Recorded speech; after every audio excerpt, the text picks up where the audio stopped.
Salut, c'est Robin, j'espère que tu vas bien. Aujourd'hui, je te propose de te montrer les nouveaux effets du nouveau site de Okama. Allez, c'est parti.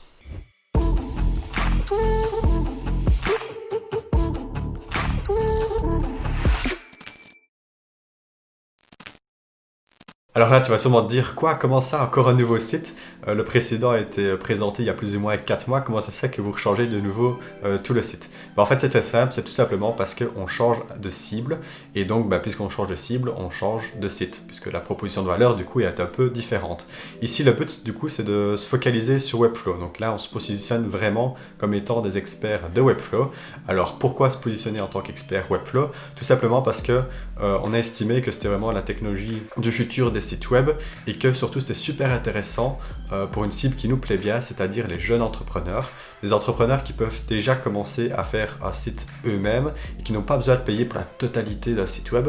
S'ils savent déjà faire une partie eux-mêmes, ça leur fait économiser quand même pas mal d'argent. Et du coup, nous alors, on passe par derrière pour intégrer certaines fonctionnalités plus compliquées, certains designs aussi ou animations un peu plus compliquées. Donc voilà, ça c'est notre nouvelle offre. C'est être expert Webflow et pouvoir pousser les limites à fond de Webflow. Comme ça, les jeunes entrepreneurs peuvent déjà faire une grosse partie eux-mêmes et nous alors après on se charge du plus compliqué ou alors tout simplement les conseiller dans leur choix, leur donner un feedback sur ce qu'ils ont déjà fait. Alors en plus à venir aussi, on va proposer des formations sur Webflow, des formations vidéo et donc de nouveau ça s'inscrit un peu dans cette même logique de se dire en fait vous pouvez déjà faire votre site vous-même. Alors du coup soit vous apprenez par vous-même parce que la documentation Webflow est vraiment super bien faite ou alors vous passez directement par nos formations qui du coup seront en français et donc voilà c'est une façon aussi de dire on vous rend autonome dans la création de votre site web mais si vous voulez aller plus loin vous pouvez passer par Okama. Et donc ce que je te propose c'est directement aller voir le site web. Alors on va le parcourir ensemble et puis je t'expliquerai un petit peu comment j'ai arrangé tout ça. Alors me voici sur l'interface de Webflow pour le site Okama et donc je pense que le plus simple c'est de simplement parcourir le site ensemble. Donc je vais le réactualiser et on va le faire défiler. Voilà.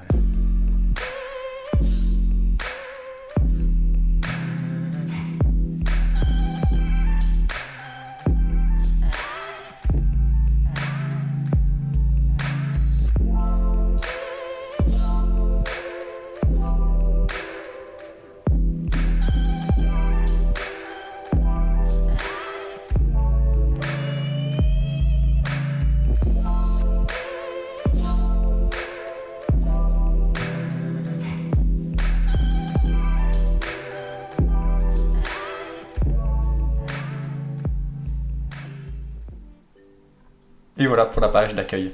Alors maintenant on va reparcourir tout ensemble et je vais te montrer les différents effets que tu as pu voir ici en faisant défiler le site. Alors reprenons depuis le début. Tout d'abord, tu vois ici il y a eu des petits effets quand on a scrollé. Alors je vais retourner en haut.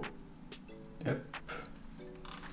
Au moment de scroller, d'ailleurs si je réactualise, tu vas voir qu'ici, il y a des petits effets comme ça.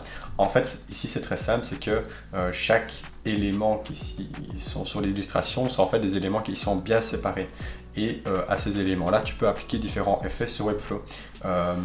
Et donc par exemple, plus ça peut être montré ici. Donc là, tu vois, j'ai ma Hero Illustration. Donc Hero, c'est la partie qu'on voit en premier quand on arrive sur la page. Donc l'illustration de ça. Et alors tu vois en fait que c'est décomposé en plein d'images ici, auxquels j'ai ajouté différents effets. D'ailleurs, tu le vois quand il y a les petits éclairs, là, c'est pour dire qu'il y a des petits effets. Si je prends par exemple celui-là, donc la rotation, c'est on over, donc là je vais sélectionner over. Et il y a une rotation ici, donc c'est dans 2D et 3D Transform. Tu peux faire une rotation, donc moi j'en ai fait une de 300 degrés. Et alors la transition va durer ici 600 millisecondes. Et donc ça a comme effet que voilà, quand je fais en over, ça tourne. Et alors c'est pareil pour les autres éléments, si ce n'est que pour certains, je ne l'ai pas fait ici dans le over, mais avec directement les animations, comme par exemple, on va dire celui-là, hop là.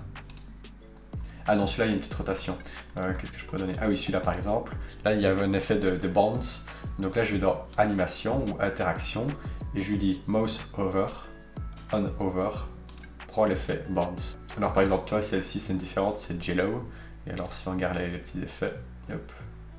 Il y a des petites déformations comme ça qui se font, je trouve que c'est plutôt sympa, ça ajoute un peu d'interaction sur le site web. Alors ensuite, ici tu vois à chaque fois quand les textes apparaissent, ça c'est des animations on va dire plus classiques, Donc c'est simplement ici scroll into view, donc c'est-à-dire quand l'élément arrive dans la vue, et ben tu le fais en slide left ici, donc slide from left. Et alors je mets toujours un petit offset de 10 secondes parce que sinon l'animation commence dès que l'élément arrive. Le but c'est que l'élément soit déjà un petit peu plus haut de la page pour qu'il y ait l'animation. Sinon elle arrive de suite et on la voit pas bien. Donc là j'ai mis 10%, mais tu pourrais mettre aussi même à la moitié, hein, ça se fait aussi. Ensuite une petite animation que je trouvais plutôt sympa, c'est celle-ci, ou alors tu peux faire scroller comme ça les différentes vidéos. Alors pour faire ça, de nouveau c'est assez simple, tu vas jouer sur des éléments simplement CSS. Donc d'abord tu vas avoir un container qui va contenir du coup toutes tes vidéos. Alors ce container, fais bien gaffe qu'il ait une largeur qui peut comprendre donc toutes les vidéos. Alors là du coup ce que ça va avoir comme effet c'est que ça va faire dépasser, donc tu vas avoir un scroll qui va être horizontal. Et nous le but c'est justement qu'on ait ce scroll horizontal mais qu'on ne le voit pas et que surtout les éléments qui dépassent soient masqués. Et donc pour ça, non c'est pas ici, donc là tu le mets en relative. Comme ça, ici, tu dis que chaque vidéo, donc dans mon cas, je l'ai mis avec 500 pixels de largeur, mais si elle dépasse, tu caches, ok? Donc comme ça, il y a toute la largeur qui peut contenir toutes les vidéos, mais s'il y en a qui dépassent, elles sont cachées. Par contre, donc, tu as toujours le scroll horizontal qui se met, et alors là, il se met du coup au niveau du wrapper encore plus général. Et donc là, tu vois ici, je l'ai mis en scroll. Du coup, quand même, la petite astuce, c'est évidemment qu'on ne le voit pas. Et donc là, il faut juste ajouter un petit élément CSS, donc qui est ici. Donc je prends ma classe YouTube vidéo, et alors il faut juste ajouter quand même le WebKit de la scroll bar, et alors tu dis display none. Donc ça a juste comme effet d'enlever la scroll bar, mais tu peux quand même toujours slider comme ça sur le côté.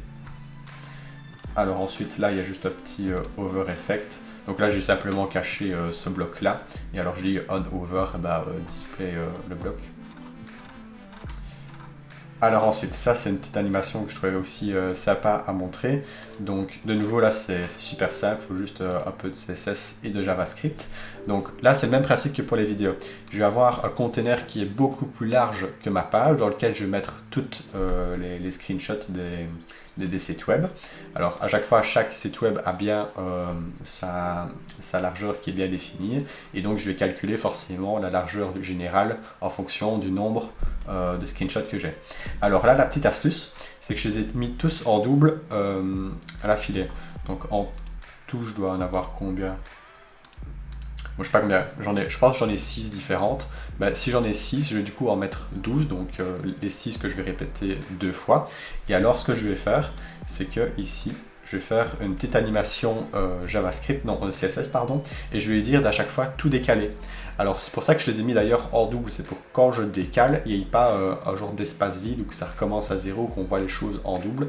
Donc là comme ça à chaque fois ça défile bien sans que on voit 2 fois le même élément ou qu'il y ait des espaces vides. Donc là c'est simplement une animation CSS qui dit tu commences avec left qui est à 0 et tu vas décaler jusqu'à, donc ici c'est 2520 pixels, donc c'est la longueur de ma liste de screenshots. Okay. Et alors là à chaque fois bien rajouter le WebKit pour que ce soit compatible sur tous les navigateurs. Ah oui, et je la joue en infini, donc comme ça défile en continu. Alors là je me suis trompé, donc là c'est la longueur totale de la largeur avec toutes les captures d'écran comprises, donc c'est 5040, mais du coup puisque j'ai 2 fois chaque illustration, et du coup c'est juste la moitié, donc 2520. Donc à chaque fois je décale de la moitié, comme ça à chaque fois je recommence bien au milieu. Next. Alors là de nouveau c'est du classique, je me suis amusé à faire les animations de slide, left, from, bottom, etc. Sur différents éléments. Juste petit truc sympa ici, c'est tu vois quand on fait le hover, il y a une espèce de glissé qui se fait. En fait je vais simplement jouer sur le background et sa position. Donc tu vois qu'ici de base je l'ai mis en custom 110%. Comme ça, je vais pouvoir le déplacer sans que du coup le background sort de l'élément. Et donc, je l'ai mis donc ici à 110, complètement aligné sur la gauche. Et alors, je vais simplement dire que en over, alors là, puisque j'ai la classe desktop, on ne voit pas. Hop. Toujours à 110%, mais là, cette fois-ci, ce sera aligné sur la droite. Et du coup, je marque quand même ici la petite transition de 200 pixels pour qu'on voit bien la petite transition sympa. hop là, je vais remettre ma classe desktop. Ok. Ici c'est exactement le même effet, et alors là c'est pareil, si ce n'est que je change juste le niveau de zoom. Donc de base il doit être à 100%, en custom 100% de largeur, et à mon avis en sortie ici je l'ai mis à 105 ou à 110. Là c'est du classique. Et alors dernière petite animation sympa, c'est que quand on bouge ici, il y a aussi les profils qui bougent. Alors là c'est un petit peu plus complexe, il faut créer vraiment une animation de toute pièce, mais je vais te la montrer de suite. Clic ici, donc c'est Mouse Move Over Element, Move Pictures, tac. Et alors en fait en fonction de si je me déplace sur l'axe des X ou sur l'axe des Y, donc horizontale ou verticale, et ben je vais prendre chaque image individuelle. D'ailleurs, voilà, je me demandais pourquoi elle s'affichait pas. Et alors simplement, ici je les décale de quelques pixels. Ok. Et donc j'ai fait ça pour chaque image. Et donc voilà, ça a comme effet que quand je déplace ici, tu vois ici que du coup je me déplace sur l'axe des X et des Y. Et du coup il y a un mini décalage qui va se faire ici sur les X et les Y pour chaque image. Et donc voilà, ça c'est ma petite animation pour la communauté, pour la rendre un peu plus dynamique. Et voilà, après on arrive en fin de page et donc on peut faire le retour en haut. Et donc là c'est simplement un lien vers la section menu. Donc pour faire ça, super easy. Hop là, j'ai fait un link block. Et alors, lui, il renvoie vers la section main, menu section. Et donc là, simplement, tu mets un identifiant sur la section vers laquelle tu veux renvoyer. Et donc, l'avantage, c'est que comme c'est un élément réutilisable, bah, du coup, je peux le mettre sur toutes les pages du site. Puisque à chaque fois, bah, il va me renvoyer vers le menu. Comme le menu est sur toutes les pages, il renvoie à chaque fois vers le haut. Alors là, du coup, ça me fait penser aussi qu'il y a un petit élément sympa dans le menu. Donc là, si je l'ouvre, tu vois ici en over, du coup il y a juste les bordures qui sont affichées. Alors là c'est du CSS parce que c'est pas prévu de base dans Webflow. Je lui ai donné une classe qui est menu page link. Et alors dans mon custom code général, je lui ai dit en over, et bah, du coup sur les menus page link, bah, il va avoir cet effet comme ça de bordure. Alors je profite de cette vidéo pour aussi t'annoncer qu'on va lancer bientôt un espace membre. Alors un petit peu de la même logique que le lancement des formations comme je t'expliquais en début de vidéo.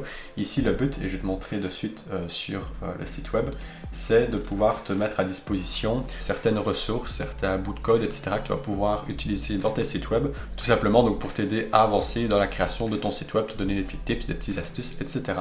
Alors il va y avoir deux offres. La première, c'est l'espace membre, donc la mise à disposition de vidéos qui seront exclusives, d'articles qui seront beaucoup plus détaillés, beaucoup plus poussés, des bouts de code que tu vas pouvoir tout simplement copier-coller sur ton site web. Et alors ensuite tu vas avoir l'offre coaching vidéo, donc c'est exactement comme l'espace membre, mais en plus chaque mois tu auras droit à 30 minutes de vidéo, d'appel vidéo pour t'aider sur tes projets, donc te donner un feedback, te donner des conseils, etc. Alors normalement ça c'est quelque chose que je vois à mes clients, donc c'est de la consultance en fait, hein, c'est donner donc des conseils, etc. sur un site web. Là du coup tu en profites comme tu es membre. Ça revient un petit peu moins cher forcément. Alors tout ça ce sont des prix de lancement. C'est aussi d'ailleurs pour ça que je fais cette vidéo, c'est pour un petit peu tester, pour voir s'il va y avoir un retour par rapport à ça, pour voir si ça vaut la peine tout simplement de le lancer ou pas. Donc si ça t'intéresse, surtout n'hésite pas à me le dire. Alors ici d'ailleurs tu vois, si tu t'inscris, c'est pas directement la vraie inscription si tu veux, donc ce sera sous forme de pré-vente. C'est pour moi m'aider à savoir si ça peut t'intéresser ou pas. Donc là simplement tu mets ton nom, ton email, tu choisis l'offre qui t'intéresse, et donc s'il y a assez de personnes qui sont intéressées pour ce principe, alors je lancerai ça, et alors tu auras bien les prix qui sont ici affichés, donc c'est les prix évidemment de lancement, après ce sera beaucoup plus cher. Donc comme ça, voilà, tu en profites puisque tu es dans les tout premiers à regarder les vidéos de Okama, autant que tu puisses profiter du coup des offres de lancement. Donc voilà, ça c'est pour la partie espace membre. Et alors après, il y aura aussi les parties formation vidéo, mais ça ce sera un petit peu plus tard, il faut le temps encore qu'on prépare tout ça pour que ce soit aux petits oignons. Et voilà qui conclut la vidéo, j'espère qu'elle t'aura été utile, que tu auras appris des choses pour animer certains éléments de tes sites web. Évidemment, comme d'habitude, si tu as des questions, tu n'hésites pas à les mettre dans les commentaires, je te répondrai avec plaisir pour t'aider à animer et à rendre plus dynamique tous tes sites web. Et sinon, on se retrouve dans la prochaine vidéo. Salut!